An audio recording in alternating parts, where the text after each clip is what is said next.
I'm Catherine Arndt, the Chief of the VLGA Connect Studio. Welcome to today's episode, brought to you by the VLGA, your counsellor support network and the national broadcaster on all things local government. Hello everyone, it's time for TGU, the governance update from VLGA Connect, sponsored by Hunt and Hunt Lawyers, where we get together to talk about the big stories of the week in local government circles. Slightly quieter week, shorter week this week with Anzac Day, but still no shortage of things to talk about with Tony Rownick from Hunt and Hunt Lawyers. Hello, Tony.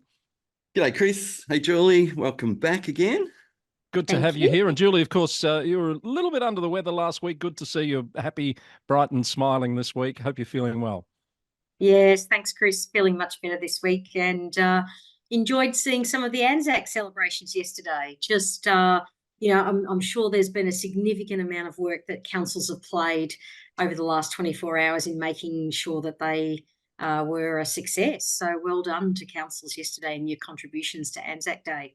Yeah, good point, Julie, and lots of people, I think, braving what was a fairly chilly morning, some were saying, for dawn services yesterday. So let's look at some of the stories that are making news this week. This one out of East Gippsland has been bubbling away for a week or so. The new CEO at East Gippsland Shire, Fiona Weigel, is the first female CEO for that council, and the local newspaper chose to print a cartoon depicting Miss Weigel in an apron with a broom, apparently to come along and sweep out the dead wood. I'm not sure about that. I know Tony and Julie have got some views on this, but Ruth McGowan, who's a friend of VLGA Connect, has been on the program before, certainly on some of our panels, a strong advocate for gender equality in the sector, is taking this to the Press Council. She describes this as an old sexist trope, which is quite dangerous, even though it might appear harmless. Julie, your views? Oh, yeah, Chris. Look, I was appalled to see it. And thanks to Ruth for posting it, because that was where I was able to pick it up. And a lot of people have responded to this in a very, very negative way.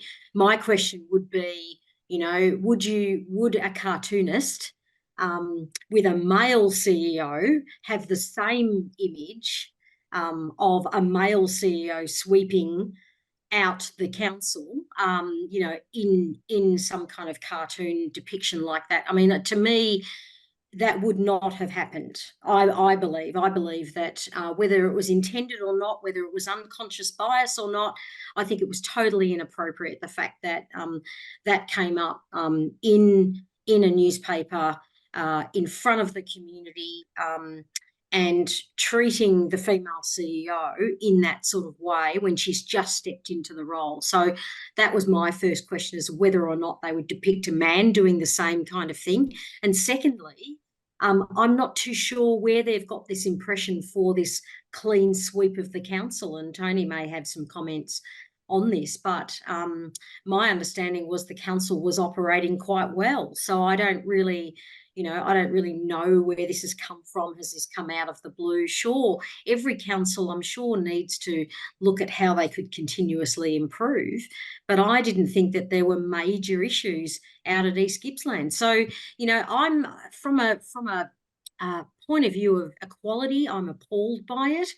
And I was a bit surprised, Chris, because there's a ABC News report, and they've quoted another female cartoonist who has made a comment to sort of defend the cartoon. And I'm just really surprised that another female would defend that kind of cartoon, knowing, where we are in today's, working environment, where the laws are, that they could actually say that that would be acceptable, because the fact is that it's not, in many, many eyes of people, it's not acceptable. So not the cartoonist who drew the cartoon, it should be said, but another cartoonist, I guess, defending the cartoonist's right to make a depiction of that sort. Tony, I gather you're not as upset about the character. Alternative view. Look, I think that the new CEO is here clearly being depicted here as a cleaner. I mean, she's got an apron on, she's holding the broom. Yeah. But, you know, that's an actual real job that men and women do. They still do that in Australia now. And I think that the cartoonist is clearly sort of asking the readers to see the deliberate parody here, which is, you know, there's a lot of mess to clean. You know, we're sweeping council clean. So to me, the greater risk of offence here would be, you know, if I worked at East Gippsland Shire now or had recently worked there, I might be offended by the suggestion that, you know, there's a mess. Council needs a clean-up. That's potentially suggesting I haven't done my job very well. So I'd see that as a more clear offence to me, rather than sort of looking for a hidden meaning. I think that offence, for something to be offensive, the fact that I'm offended by it doesn't make it offensive, because you might not be offended by it. So I've got a different view on this, but I do think that if I was the immediately former CEO of East Gippsland Shire, I don't know who that is, but I'd think, wow, gee, he's saying that I've left the place in a mess and it needs a broom to be cleaned up. I'd probably be offended by that, but that wouldn't, to me, mean the cartoon should be banned. So it was Anthony Basford who's moved to Greater Geelong in a director level, and I would simply point out that the council said some very, very nice things about Anthony and his term at the council. It certainly has never given the impression that it was a basket case needing a clean out, and to council, to its credit, has said very little about this cartoon, if anything, but has just reaffirmed its satisfaction and confidence in the appointment that they have made in this case of Fiona Weigel to the CEO position at and good on them for defending her, and good on for Fiona, you know, being the first female CEO out at East Gippsland.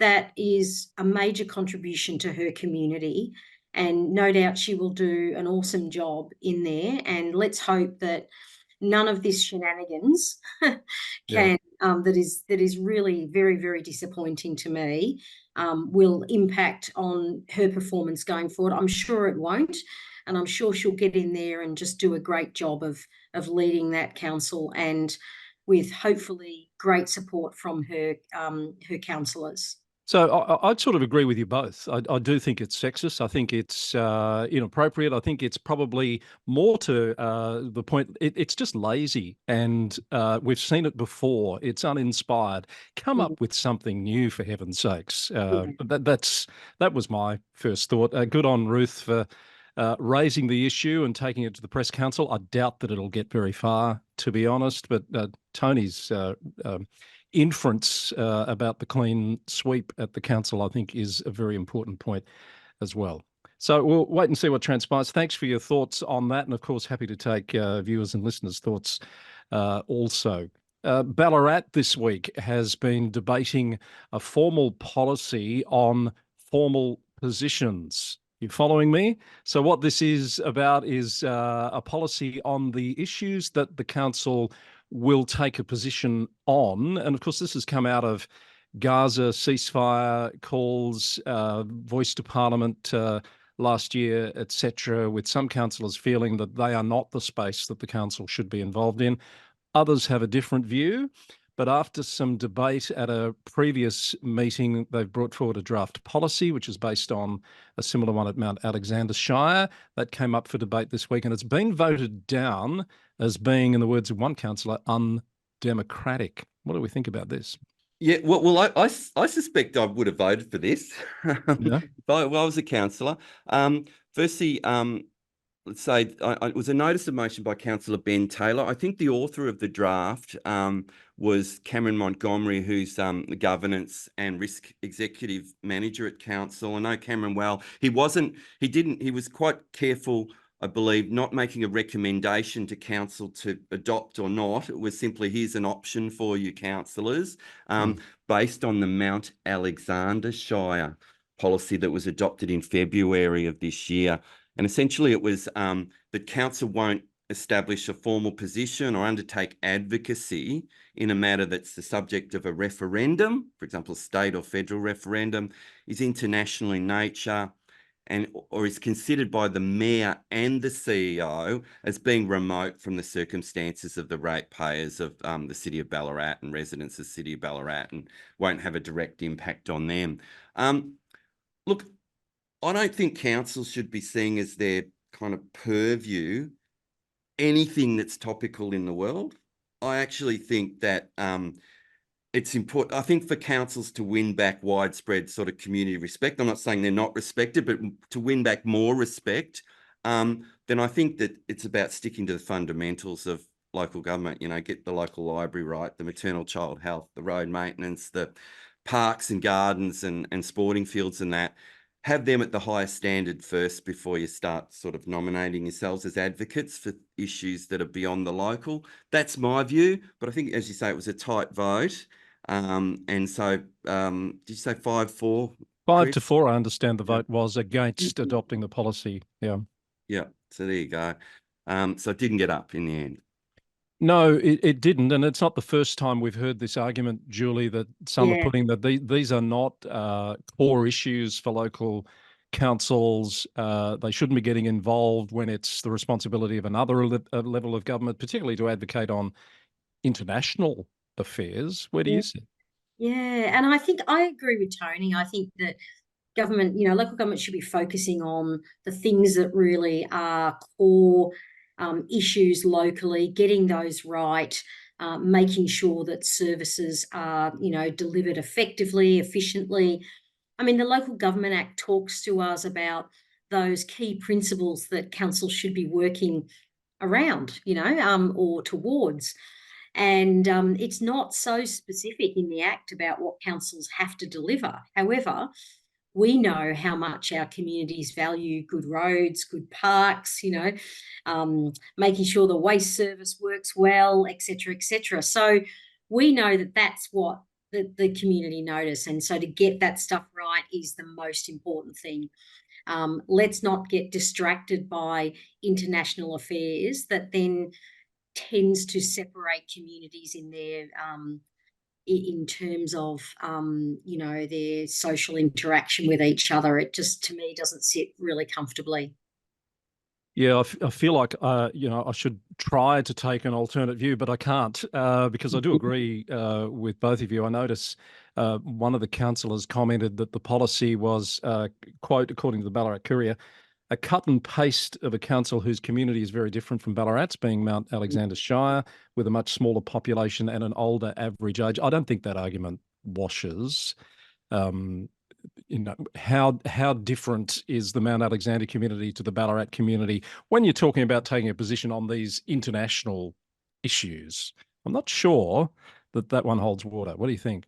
Yeah, I think David Clark of the Municipal Association Victoria came out and against this policy as well. And I can imagine as a councillor that you might say, I'm sort of uncomfortable. I want to reserve my right to speak sometimes when and not sort of limit my ability. So I can understand the other side of the argument, and I think I saw my old friend Des Hudson, who I sort of grew up with 50 years ago, quoted as saying he wasn't going to vote for it for those sort of reasons, and I respect that. But I think on balance, at times councils have lost community support and trust sometimes by stepping outside their realm, and they're particularly when we do have elected representatives who are there to deal with those other issues.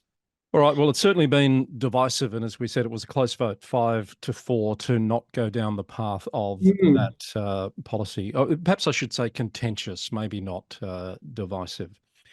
We've had an interim CEO appointed in Victoria this week out at Golden Plains. We've previously reported that the CEO there, Eric Braslis, is moving on to the city of Wyndham in a director position, and Michael Tudball has popped up again in another interim CEO position. I think he was just at Moira very recently, and he's had some other locum roles in recent years as well. So congratulations to Tuddy.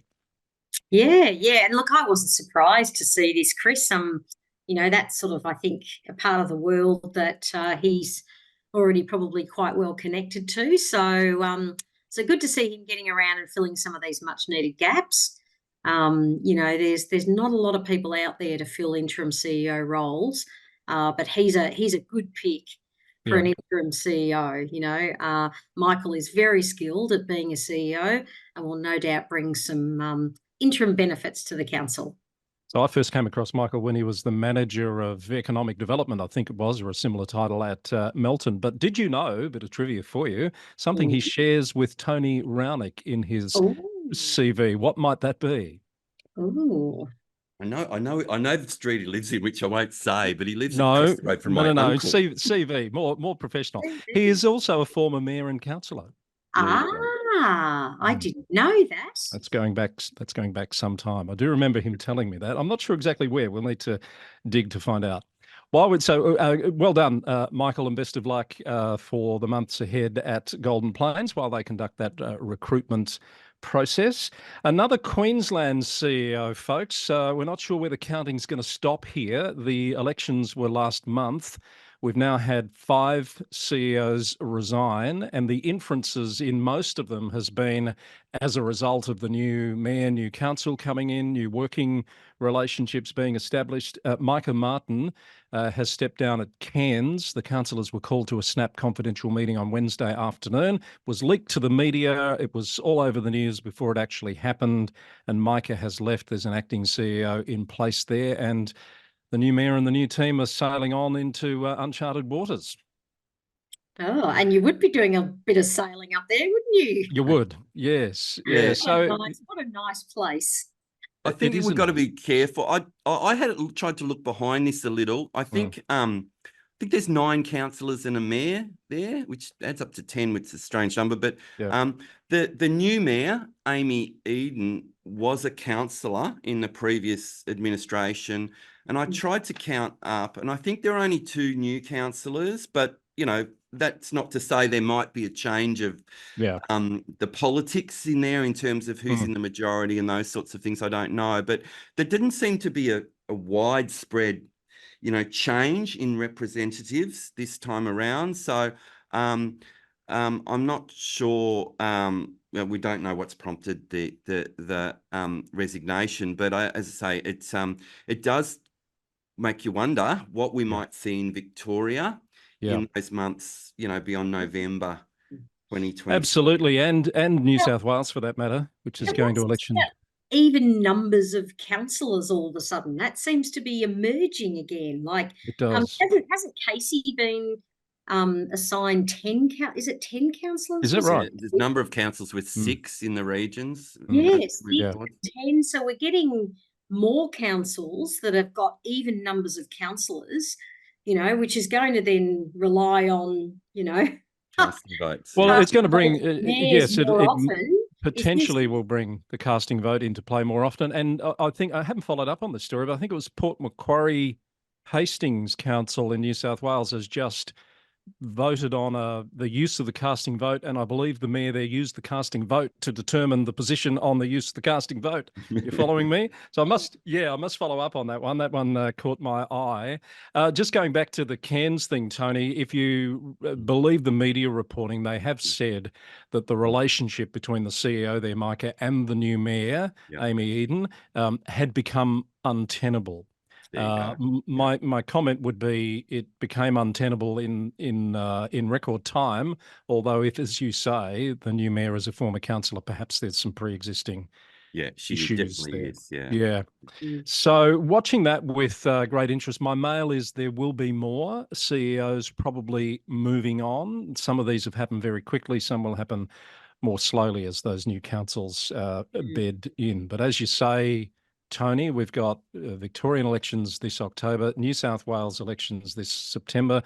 We've had a situation playing out in Liverpool this week in Sydney with a CEO who's a former Upper House MP has been stood down while an investigation is taking place into issues and allegations again around the CEO and the mayor relationship. Very high profile mayor there in Ned Manoon, and politicians have been making comments on that situation in Parliament under parliamentary privilege. Very messy situation in Liverpool at the moment that we should keep an eye on. And that's playing out before elections happen. It's very critical, that role, that relationship between the mayor and the CEO, and, can be a very difficult situation if that breaks down. Absolutely, and we've talked about the politicisation of the role in the past as That's well, right. which Yeah. can be a problem. Yeah. The Australian Local Government Association this week has made a call on the federal government to include, I think it was $120 million in the federal budget for the standardisation of curbside bins around Australia. Now, on first blush, it seems logical, makes sense, but when you start to think about how you would implement that, not an easy task. Do we think it's worth attempting, though? Tony, Julie? I went exactly through that mental process. Yeah. Chris thought, well, certainly would help in terms of marketing campaign and national marketing campaign. The fact that we have tourists coming into areas and not knowing what to put in what bin, or even just people moving into an area and being unfamiliar with the local rules. But I fear in terms of implementation, the costs, it's every council now has a set of bins with lid colours and practices. It would involve some quite disruption and significant cost to implement something like this, which ultimately I think would deliver a good. But would we be prepared to go through that level of disruption right across Australia as councils move to a standard that they likely aren't all currently reaching? Yeah, it occurred to me, similar to when Kendria was on the program last week, when we were talking about harmonised governance rules, and some councils already have a higher level or standard than others, and where do you find the balance that everyone would be comfortable being at? Julie, your Yeah. thoughts? Yeah, I mean, it's no doubt that New South Wales, Victoria, and the ACT have already standardised their bins. So, that's a significant amount of the population, but there's still a huge amount of bins left in Australia that would need to be standardised. So I agree. I think the cost of that is probably pretty prohibitive. Unless there was going to be some kind of transition program over maybe a longer period of time, might be something that you could think about.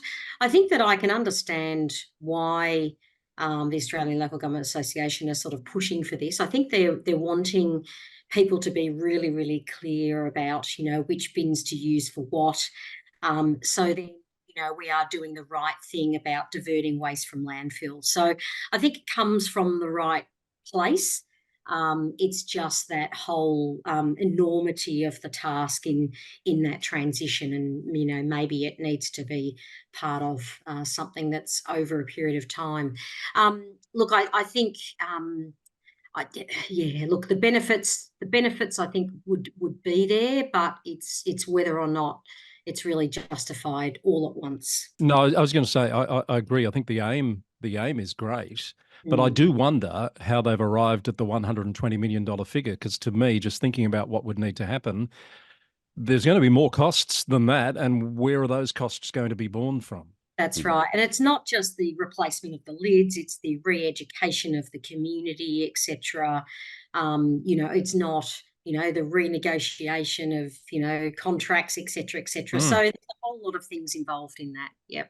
I was just so meanwhile, my little dilemma of, Monday to Friday, I've got the Whittlesea rules in Doreen, and then I go, we're lucky we've got a weekend place at Hepburn, and completely, I've got a glass bin at Doreen. I haven't got one at Hepburn. There's a different approach there. So people are living with this every day. Yeah. this challenge. So it is real. But I think we're kind of doomed to repeat that for some time, given the implementation costs. All right. Well, it's certainly worthy having the conversation, and well done to Alga for raising it. And we'll see how the government responds and what may indeed happen next. I've got a few stories out of the UK. It's been a little bit quieter at home this week with the short week. I know this one will be of interest to you, Julie, and I'm pretty sure you haven't seen it yet because it's just come out today. Mm. New planning powers have just come into effect in the UK, where the government has given councils more grunt to deal with developers, more fining capacity, more carrots, I think, too, to encourage developers to include more housing in their projects. They've also given the sector some money to upskill and clear backlogs, and they've allowed the planning fees for applications to be increased, which will raise more revenue for councils as well. If I hadn't told you that this was the UK, you could have just about substituted, I think, any jurisdiction with planning challenges amidst a housing crisis for this one, couldn't you, Julie? I know, it's exactly the same. They're going through the same issues, but they're on a different scale, I suppose, over there. So, look, I was really pleased to hear this land this morning. It'd be good to have a look into a little bit more detail around this. And certainly, I'm hoping that the state government will pick up some of this and have a look at what they're doing over there as a bit of an example of what possibly could be done, because we know that the government here have said that they will review the planning system in response to the Operation Sandham report that they released sort of more recently. So let's hope that some of these examples can be drawn upon for state government here in Victoria.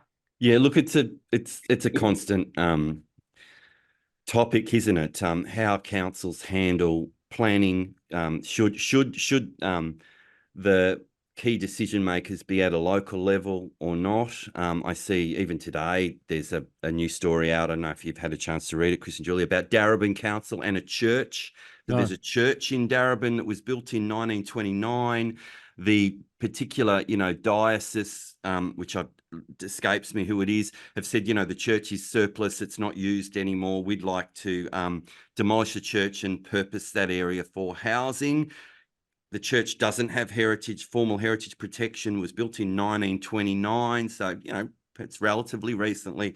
Council has stepped in and said, no, we don't think it's appropriate, and we think that church should be preserved. So there's going to be already there is some local discussion, tension, controversy about, provision of additional housing versus preserving this church built, in the relatively mid 20th century. So it's faced across the world, isn't it? Do we make the local governments the definitive decision makers on planning, or do we? And if we do so, we've got to prepared to let them make decisions like Darebin have made in relation to that church, or do we say no? The state government should be able to take a broader view and say there's a broader need in Preston or wherever this church is in the city of Darebin, and we're going to say it doesn't have formal heritage protection. You can demolish it and build your house. All right. So that's the UK. Another one out of the UK, our friends at LGIU, who partner with the VLGA on the Global Panel Series each year. In fact, there's one coming up on the 9th of May. Quick plug there on the housing issue. They've released some new research this week about levels of public trust in government at all levels. Not surprisingly, again, local councils have fared better than central government, or the national government in this case, but it is still falling. 43% of respondents trust their local councillors to act in the best interests of people in their local area, which is down 3 points from last year, and trust in their local council has fallen 7 points to 42%. That's on a par with the local media. Not sure how people feel about that. But the national government, the UK government, is only enjoying the trust of 1 in 4 people that they will act in the interests of people in their local area. What does this tell us about these continuing declining levels of trust in government? It's really interesting, isn't it, Chris? And I think the one thing I honed in on here was the fact that there's far more trust in local community groups. So 68% of there's 68% trust in local community groups, and that is that they're the groups that people most trust. They trust themselves. They trust their their local colleagues within the community more than they do any politicians, which is really interesting. Even more than the police. So, which is really very, very interesting. Look, I think it has got worse, obviously, over the last 5 years. We've seen what's been happening over in the UK. No doubt the media around councils going bankrupt, et cetera, hasn't really helped Yeah. in terms of some of the image that maybe councils have got as a result of these kind of, poor stories that are coming out. Not surprising that that's kind of reduced, I suppose. But yeah, it doesn't look very good for any levels of government or media, whether Yeah. it's local media or national media. So people are slowly losing trust, and they're turning to their community groups to deal with issues locally. Do we think this is mirrored here, Tony, if a similar survey was Oh, to be done today? I know we've had them in the yeah, past. yeah. Look, I think any Western democracy, Australia, New Zealand, Canada, the USA, you'd get similar results. Mainland Europe, generally less trust in forms of government, and generally the greater distrust is in the more remote forms of government, like the federal. So what tends to happen is it's easier to trust someone you've met. And so you're more likely to have met or have some uh, connection, either through a family member or someone else with your local councillor. So you're more what does this mean for local councils? I think it means that we need to fiercely protect this. Any of these options that we have where we deal with the community, where we have a direct interface with the community, because that's where you build trust, so that having the community come and participate at council meetings, it's problematic at times, but we maintain that because we know that's a way to combat these feelings of distrust, for them to see us at work, to see that we're not they're not believing the conspiracy theories. We are genuine, and we are trying to make mistakes at times, but we're trying to achieve the right thing. And so compare that to your, some federal member of parliament, prime minister. We rarely get the opportunity to meet or develop any sort of relationship with them. And so it's easier, I think, to feel a lack of trust in them. So, yeah, I think this is for local government. There were some other interesting stats in this report, Chris, as well, but it also states that local councillors and councils are among the most likely to be credited by those who think services have been improving. So, so it talks in there about, it says the local council, 24%